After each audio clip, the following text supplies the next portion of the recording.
Tila nagbago po ang ihip ng hangin sa ating crypto market. Sapagkat habang marami po sa atin ang umaasa ng good news o de-escalation sa gyera sa pagitan po ng US at Iran, ang naging address ni President Donald Trump po kanina ay tila nagbuhos ng malamig na tubig sa mga investors.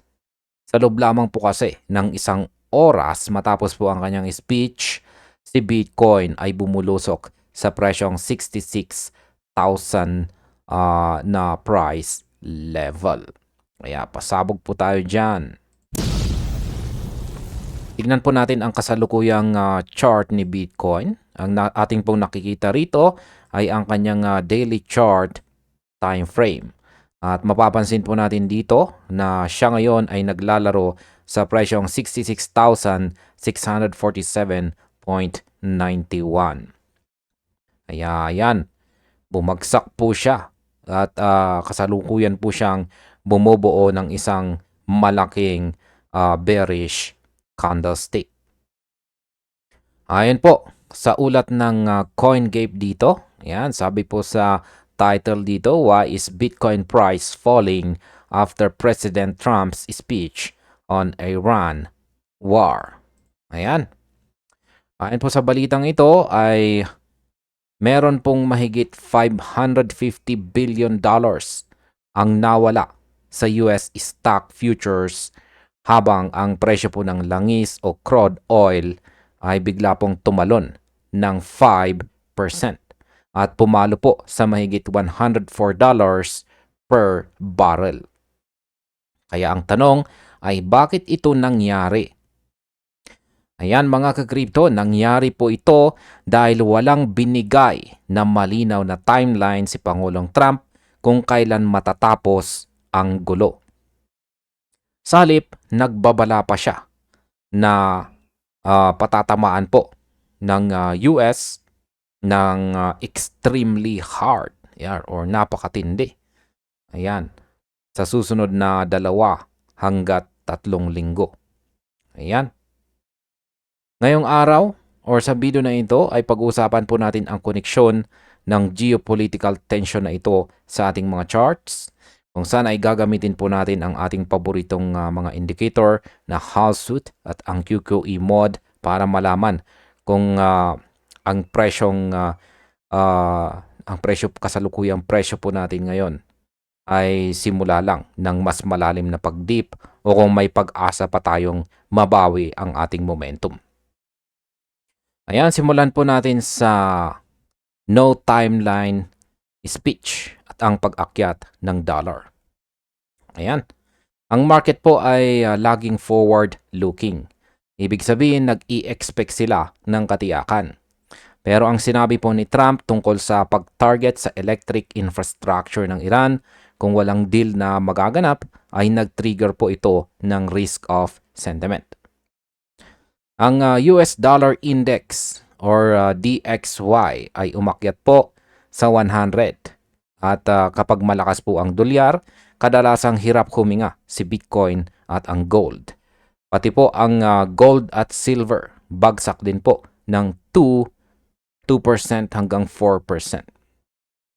Ayan, ang masasabi ko po rito ay ang presyo po ni Bitcoin ngayon ay ayan, nasa 66,568.12. Ayan, napaka-volatile po niya. Mabilis po siyang nagbabago.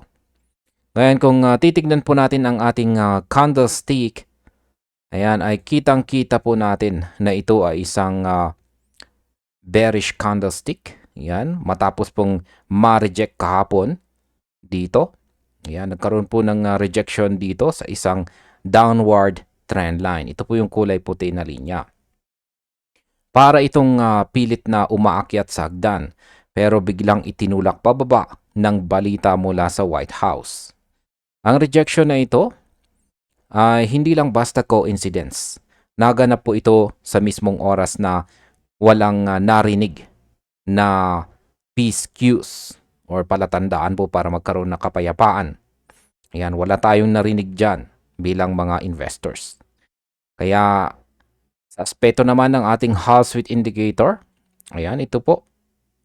Yan ang ating Hall Sweet Indicator dito. Mapapansin po natin na ito ay kasalukuyang red at nag-curve pa rin pababa. Kaya malinaw po ang signal na nagsasabing trend is your friend. Sa ngayon, ang friend po natin ay pababa. Ang pag-curve ng Hall Sweet Indicator natin dito pababa ay indikasyon na ang sell pressure ay mas malakas kaysa sa buying interest sa $67,000. Kaya kailangan nating maging mapagmatsyag dahil hanggat hindi po nag-flatten ang red curve na ito, mahirapan tayong bumalik sa ating major resistance na $71,629.29. Kaya napakalayo pa natin dito mga ka-crypto. Yan, pag-usapan naman po natin ang bearish flag at ang QQE mod momentum dito. Zoom out po natin para makita natin ang ating bearish flag pattern. Ayan po, yung bearish flag pattern natin dito. Ito po yung kanyang pole. Yung kulay orange na yan. At yung dalawang kulay green naman dito. Ayan, medyo pataas. Ayan naman po yung kanyang watawat. Yan, bearish flag pattern po yan. Yan, ngayon is mapapansin po natin dito na nagkaroon po ng breakout noong March 26 sa bahaging ito ng ating bearish flag pattern na ito. Ang lower portion po nito ay tuluyan ng nabutas at ang retest po kahapon na nauwi sa rejection. Yan, ito yung retest ay isang confirmation ng pattern na ito ay valid. Kaya ayan, dahil dyan, pag-usapan naman po natin ang ating QQE mod indicator dito. Noong March 9, nakakita po tayo ng red bars. Pero, papaliit po ang sukat nito hanggang April 1. Ayan, i-zoom in po natin para makita natin. Ayan.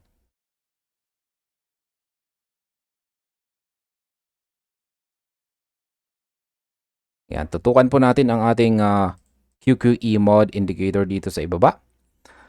Ayan, uulitin ko lamang noong March 29, nakakita po tayo ng red bars pero papaliit ang mga sukat ng mga ito hanggang April 1. At noong April 1 ay dito po siya nagpalit ng kulay at naging kulay gray po siya.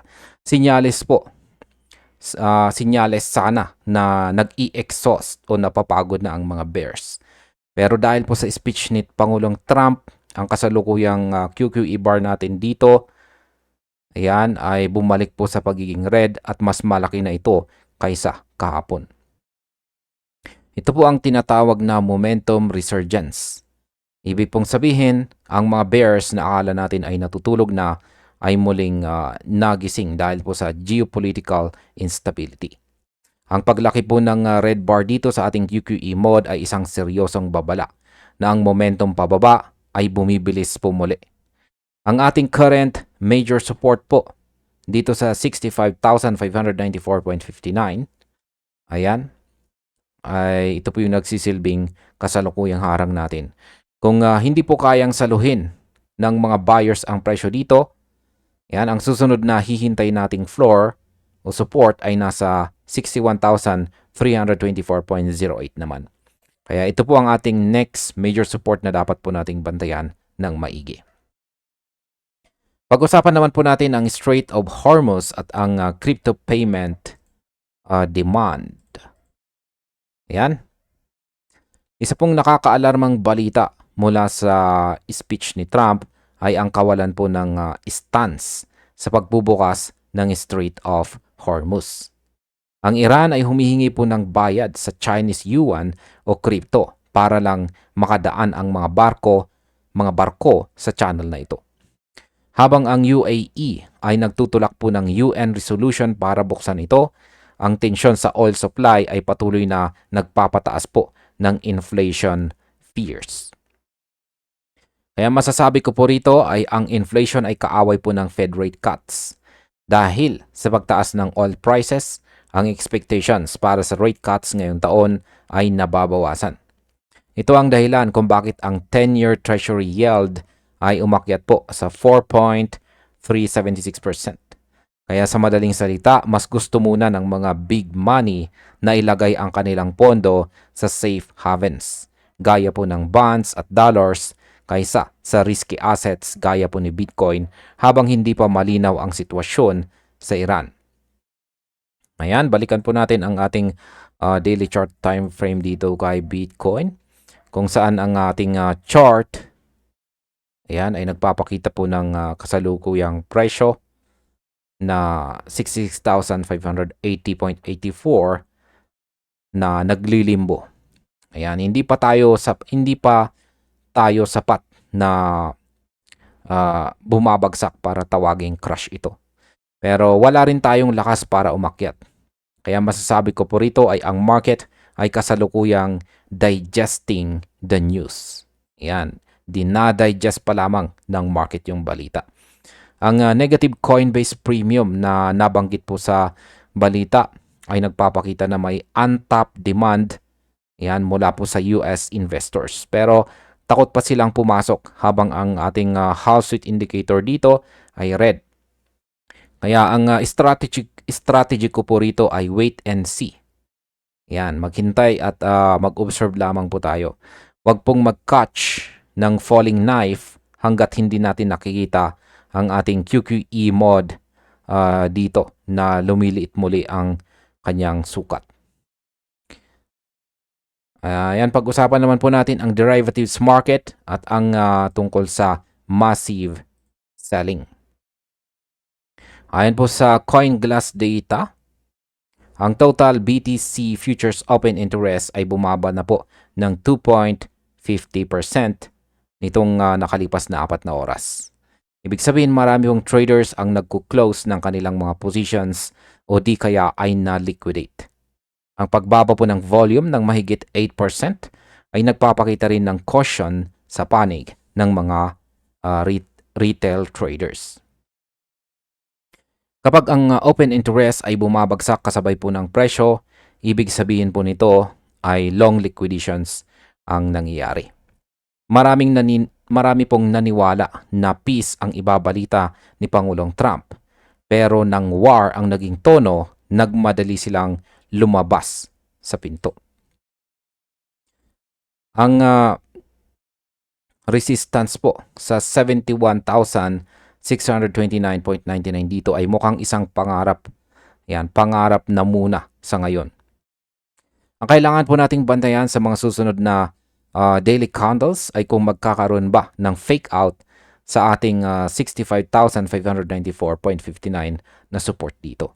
Kung makakita po tayo ng mahabang buntot o wick sa ilalim ng price level na ito at mabilis na babalik sa itaas, baka may pag-asa pa para sa isang relief rally. Pero kung ang candle ay mag-close ng buo sa ilalim ng support na yan, maghanda na tayo sa 61K na price level. Kaya ang aking opinion ay ang smart money ay naghihintay ng capitulation o yung punto na susuko na ang lahat bago po sila muling mag-ipon. At ayan, bilang pagtatapos, ang pagbagsak po ni Bitcoin ngayon dito sa presyong 66K ay masasabi kong isang direktang resulta ng kawalan ng katiyakan sa US-Iran war at ang agresibong tono ni President Trump. Ang pagtaas po ng DXY at saka oil prices ay nagbigay po ng matinding pressure sa crypto market. Sa aspeto naman po ng technical analysis, ang ating Hall Street indicator dito, ayan, kung saan ay nag-curve ito pababa, kasama ang lumalaking red bars ng ating QQE mod indicator dito, ay nagsasabing hindi pa tapos ang dilubyo. Ang pagkabasag naman sa bearish flag pattern natin itong nakalipas po na March 26 ay nananatiling isang malaking harang sa ating pag-akyat. Kaya manatili po tayong disiplinado. Huwag po tayong magpadala sa FOMO o panic selling. Bantayan po natin ang ating major support dito sa 65,594.59 dahil ito ang magdidikta kung saan tayo papunta sa susunod na mga araw. Tandaan po natin dito po sa crypto, ang kaalaman at tamang indicators ang ating magiging kalasak. At ayan, hanggang dito na lamang po tayo sa video na ito mga ka-crypto. Marami pong salamat sa panonood.